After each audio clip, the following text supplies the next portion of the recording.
Among all the chatter from the politicians and the media types and the do-gooders who earn high salaries proselytizing to the rest of us about how we should all pay higher taxes and the wealthy who actually pay plenty of taxes aren't paying their fair share, have been a few other voices that the media loves to play up. The trust fund kids, those inheriting money, saying how they should pay more taxes because it's not their money, they didn't earn it, and so they feel compelled to talk about how they should give it to the government. I'm going to share with you one such story today.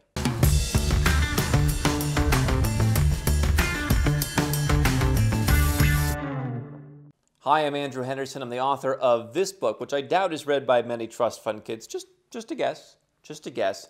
I'm also the founder of Nomad Capitalist, where we help 7- and 8-figure entrepreneurs and investors legally go where you're treated best. You can learn more at nomadcapitalist.com.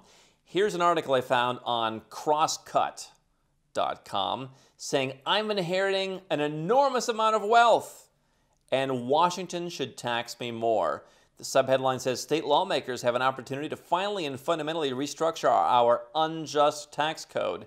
They must seize it. Now, this is an article by Alicia Fung Kohler. I don't know if she's the trust fund kid or if she's just the one writing about it. I think she's, but I'm not entirely sure. Now, if you've ever seen the numbers, I know that the numbers are very inconvenient to most people, including Ms. Kohler, perhaps. But look at the numbers about how much tax wealthy people pay. I know there's a lot of scuttlebutt about how Elon Musk allegedly paid $0 one year or Jeff Bezos doesn't pay enough. There's a lot of twisting and turning about how Warren Buffett's wealth increased and he barely paid any tax on that, even though the country's tax on income and not so much on wealth, including in the United States.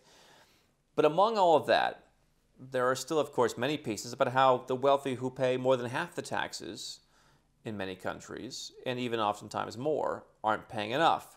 The article from Ms. Kohler goes as follows. I don't like thinking about my mom dying. There are a few people on this planet I'm closer to, but lately I've started to think about her death because I recently learned about an enormous amount of wealth that I will inherit from her when she passes. I don't know how that works exactly, but I don't know that if I learned that someone would be giving me some money, I would start wishing them death. But okay, or thinking about their death, I don't know. 30 years ago, I was born in Sammamish, Washington, one of the richest cities in the country. Living alongside wealth, I learned it's relative. Our one-story Rambler with rust-colored carpets was not as fancy as a lot of neighboring big houses, but it was nicer than many houses in other parts of the region. My parents got it in 1990s at foreclosure, which meant there was little down payment. Neither of them had inherited wealth to start off with. We had 2 cars, went on skiing vacations, and took private piano lessons. Already off to the start of my parents worked and scrimped and saved and were conservative. We didn't just go out and buy a fancy home. We bought a foreclosure with rust-colored carpets. And within one generation, they should be punished for their sacrifice. That's what I see so far. She continues, my sisters and I never had an allowance like many Sammamish kids, but my mom used to pay us $10 for every book over 200 pages we read during the summer. She would deduct those earnings from what we were allowed to spend when we went shopping for school clothes at discount stores like Ross and Marshall's. We each had our own rooms furnished with garage sale discoveries. I never missed a dentist appointment, and my parents never hesitated if I needed to see the pediatrician, even for a minor health concern. We were an upper middle-class family. And I also enjoyed the public benefits of living among wealth, excellent public schools, a well-resourced public library, enormous and safe public parks. This is like the prattling on, like she's building up to something big. I had the economic stability to take risks and dream big. I never had to play it safe. If I failed, I knew I had a safety net that would catch me. Now, I know a lot of parents like her parents. I don't know if she necessarily has a safety net. A lot of parents like that would just say, go and figure it out. Well, most of my friends and young adults make life decisions based on whether they can afford next month's rent. I've had the privilege of choosing to travel, taking unpaid opportunities that advanced my career, and studying what interested me. Philosophy and public policy. Oh, catch me, Jesus. I can't imagine. Instead of what I knew would secure a job. My parents, okay, we can't get, okay, I've had enough. Because of this accumulated wealth, we skipped a few parts. Because of this accumulated wealth, I'm now debt-free with a graduate degree. Most estate inheritors are products of multi-generational wealth. Money, I'm learning, begets more money, compounding wealth. Had I grown up poor, we would never have been able to accumulate enough to make an estate. While the pandemic has ruined the lives of millions of people, I have not once had to worry about whether I can afford my housing. I'm able to pay for therapy without concern. That the cost will eat into my budget for basic needs. I'm safe, healthy, and secure. I didn't work to earn the security. I was just born into a family that became wealthy. Now, this is interesting to me. And this seems exactly like the kind of person who perhaps knows or perhaps acts in a way that's different than their parents. So it sounds like we're very conservative, made the right decisions. We don't know what they did. Most of this was this kind of guilt, self-guilt about how everything she's accomplished, everything she's gotten basically is terrible. But it sounds like from the perspective, these are parents who worked very hard, were very frugal, didn't cut corners in business, but cut costs and pass it along. I know, and you probably know a lot of people like this. I don't think they're handing their children everything. Maybe they're handing them something at their death. But the fact that she's doing well, that seems inconsistent to me. The fact that she just has this great safety hammock, perhaps it sounds like. But she says right now Washingtonians with the lowest incomes pay 6 times more of their income in state and local taxes than the wealthiest. Not necessarily true depending on how you splice it, but okay, maybe some of the very wealthiest. The upside-down nature of Washington's tax code is unjust. It makes no sense for people like me to hoard wealth from others when we could be helping the communities with which we are all part of. It's really that simple. Now, some people see me and they see my father at Nomad Capitalist Live or here with Nomad Dad on YouTube. They say, oh, Andrew must have benefited from something. No, Nomad Capitalist was started by me. But I remember being 9 or 10 years old. My father said, I'm not going to give you my business. You should work and you should start your own business. You should do your own thing. And so, consequently, I have to this date inherited 0. I have no funds set up for me, and I think that's been very motivating. Now, perhaps this woman's parents have set her up in adulthood. I really find that it doesn't really sound consistent with people that I know who are that frugal, who say at 18 or 21 or 22 after university, get out, go do your own thing. I'm not sure what this security is she's talking about, other than perhaps her parents taught her some of the same lessons and she went out and created stability for herself. But this is exactly the attitude of someone who inherited money, and I'm not against inheritance, and we've talked about generational wealth here on this channel, but the idea is her parents did things that were different. There are certainly people in society who are disadvantaged, who have a harder time. By the way, that does not break down entirely in the lines in which the current political narrative wants you to think it does. There are people who you think are advantaged who have certain disadvantages. But the idea here that she and her parents did things better than other people, listen, you know what to me is a very middle-class American mindset is you're always going to have a car payment. The little man can't get ahead. Parents who talk to their kids, when I and some of my friends growing up, we had first-generation entrepreneur parents. We grew up and parents, would tell us, the government isn't out to help you. They're not there to help you. And, don't think that, your employees are all on your side or, whatever, the things that, business owners complain about. That's what I grew up around. But I also know people who grew up around, the boss is out to screw you and, you can never get ahead. And different people have different mindsets. Robert Kiyosaki spoke at Nomad Capitalist Live, and he wrote the book on this, Rich Dad, Poor Dad. There's a different mindset. And so, mindset is so important. We've talked about that. The fact that different people have different mindsets, and some people say, oh, you can't get ahead. How do you do it? They're holding us down.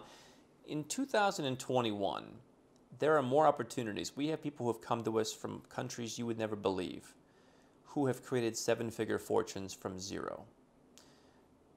I promise you many of them had fewer advantages than someone growing up in the bad part of Sammamish, Washington, right? When you look at some of these countries. I mean, some of these are really, really emerging countries. The people figured out how to make a website or figured out some kind of business. And so it's easier than ever.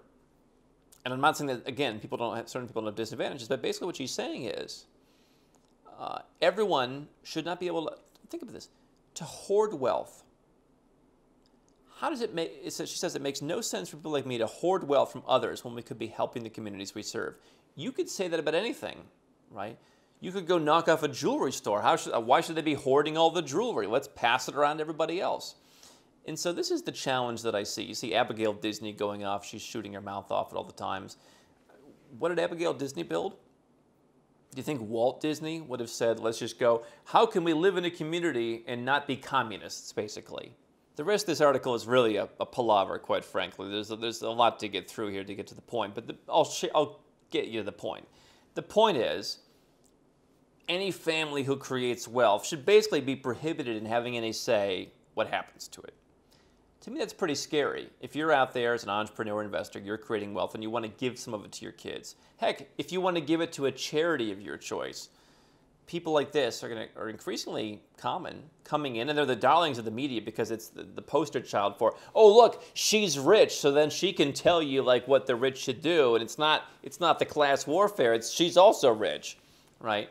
She's one of these people who needs to assuage her guilt by saying, take all the money that I don't earn. Now, if I build a great fortune, would I give all my money to my kids? No, I would want to give a lot to charities and to different organizations and to different people that I think could benefit from it, because I don't want to give kids a huge fortune. You know, I know Bill Gates was one of the ones who started talking about that many years ago. I'm going to give my kids $10 million. And now I see in the news, potentially with the Bill Gates divorce, that maybe that'll be changed.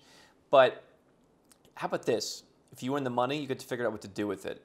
We can find a million reasons, and I've talked about before, I've been very blessed in my life to be an entrepreneur and to work with entrepreneurial people and problem solvers and change makers. But unfortunately, occasionally, I'm forced to deal with a corporate hack or someone from this, small-mindedness who comes in with all the reasons. They always have reasons, small-minded people. There's reasons and there's stories and there's everything else about why something shouldn't be the case. You can find a million reasons why someone who made money doesn't deserve the money. But the marketplace does not lie. People who have money, generally speaking, have worked very hard, especially where she's coming from in North America. People who have, made choices to be frugal. And now she wants to come in this era of wokeness and say, no, you didn't build that. You don't get to keep that. It should be used for the society at large, just because, basically. Because she can use weaponized words like hoard to say, why should you hoard it? Why should you have any more than what you need? And how is this really any better than basically communism? When you define anyone who's having money, these parents do not sound like Bill Gates level billionaires. They sound like the millionaire next door who've saved up some money and plan to give it to her. And like a spoiled brat, she wants to whine and complain and be holier than thou and condescend to them and take all of their sacrifices for granted now that she gets to be on easy street. What they probably did was teach her how to be financially literate, like we talked about with Rich Dad, Poor Dad. They probably taught her some level of success, but she spits on that. And that's the cool thing to do now in the Western world. I don't think it's the cool thing to do in all the world, but it is the cool thing to do there. And to not only just say, you know what, I don't want this money, I don't want the advantage, so I'm going to distribute it among my own community how I want. No. The government needs to take it. The government, who already takes more from the top 1% than it takes from pretty much everyone else, needs to take even more from them so that she can feel better, so that she can fit in with her new woke friends. That's troubling to me. So people ask, Andrew, how do I get the most out of Nomad Capitalist? How do I begin my Nomad Capitalist journey? The first thing people do is they start right where you're at. They watch YouTube, they listen to podcasts, they read articles at nomadcapitalist.com. We've spent years creating thousands of pieces of free content so that you can get the vibe from someone who's actually done this, from someone who's actually been in your shoes. What they'll do next, they'll get a copy of the book. You can find it on Amazon. It costs a few bucks, and while it's not going to give you all the secrets, it's going to, again, give you more of the vibe. You're going to learn a lot of the things that I've learned. You're going to learn some strategies you can employ, and you're going to get a lot further in your journey. From there, if you are the 7 or 8 figure entrepreneur investor, you can go to nomadcapitalist.com. You can click Become a Client. We're pretty busy these days, but we have availability to help a limited number of people who want to create a holistic plan, something that I think is so important. So if you want to do that, go to nomadcapitalist.com, click Become a Client, learn more about how it works and how we can help you.